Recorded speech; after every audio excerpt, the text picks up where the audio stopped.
One thing about me is that although I spend a lot of time in high-end studios, I'm really sort of freaked out by like expensive equipment. What's up, guys? This is your favorite DIY comrade, Cheeba Cruz with Vulgar Colors magazine. I'm here with my buddy Raz Mesinai. He's a producer, a DJ, a composer. He's a graphic novelist, filmmaker, which is why we're sitting down with him now.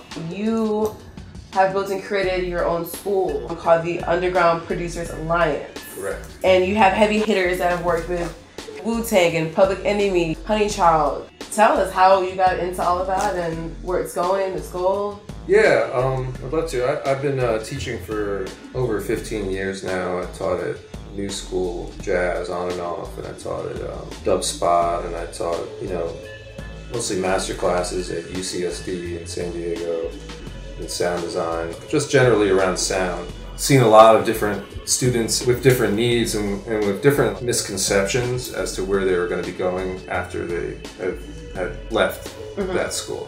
Noticed there was something missing from the next step. It's not, that's not it. And I thought a lot about it, and I was there teaching things that you can't learn on YouTube.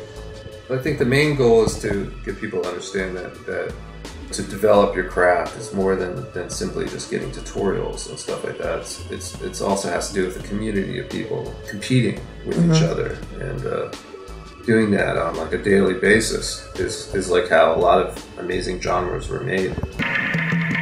I used different software to make different records. Right. I made a lot of records, and each record sometimes was made with different tools.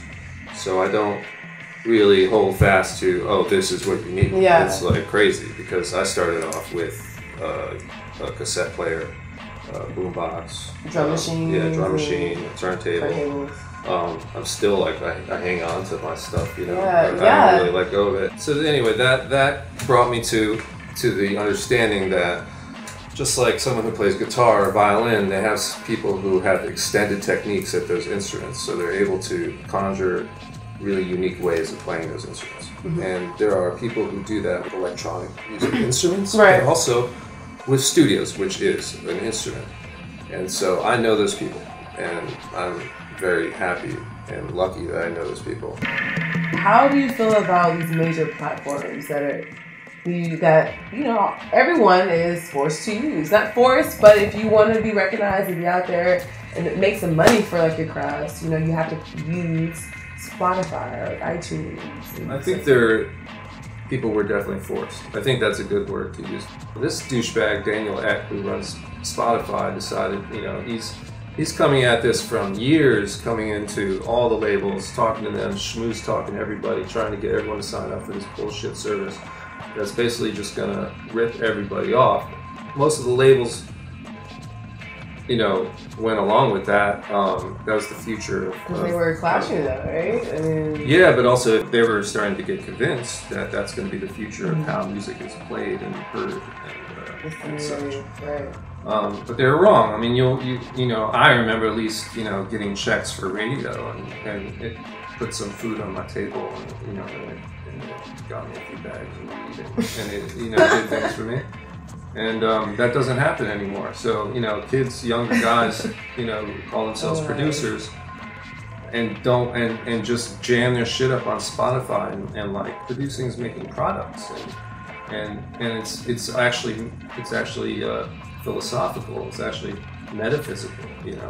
If they're gonna just let someone else run their business like that, the bullshit, money breakdown that Spotify offers is just absolutely laughable. I mean, I think Pharrell Williams made $3,000 on Happy. That's insane.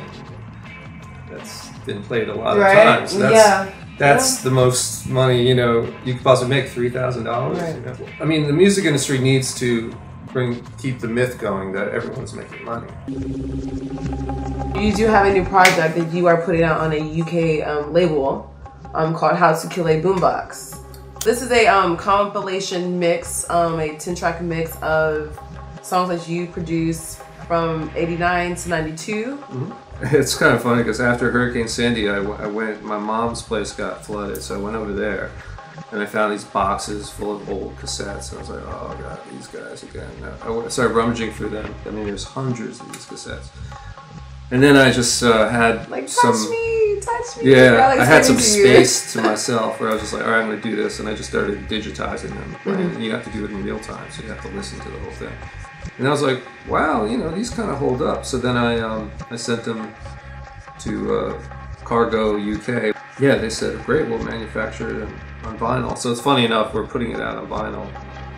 They were made on cassettes. Right. So...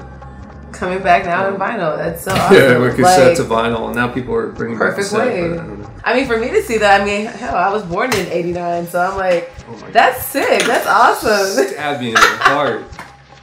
Yeah, it's like that, and it's like that. So that's what I'm saying. It's always an honor to really sit down with New York local people that have really carved the way here for people like me. You know what I mean? Just to walk the streets here and share the same pavement with y'all. Because you guys have created history for me. You never know who you can run into. So unplug those headphones sometimes. I got cement in this Shake blood. a hand. Open your mouth and say hey to people. You know what I mean? Again, Ross, Don't thank say you that so to me. much.